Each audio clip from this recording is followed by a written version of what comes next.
April.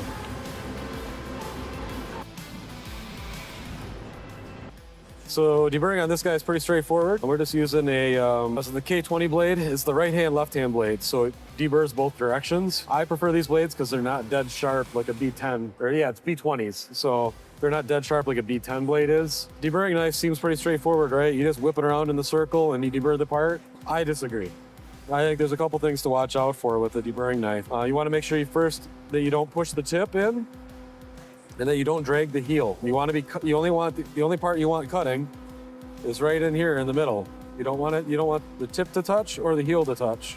So we'll see if we can get you a decent angle on this or not. But so when you're deburring around this, some guys they'll kind of let that happen, and they start digging the tip into the part.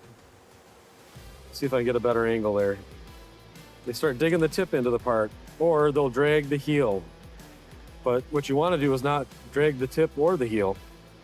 So I like to push under it, make sure I'm getting a good chip rolling off of there. And normally I do it a little faster than this, but I'm trying to go slow for video. Just like that. I'll do another one. You actually want to pull a chip off. You'll see the curl to that. You don't want to just make particles. These parts aren't super cosmetically critical or anything about them, but just a good piece to learn on. Please give us a like and subscribe, and remember, drink water. It's a healthy habit.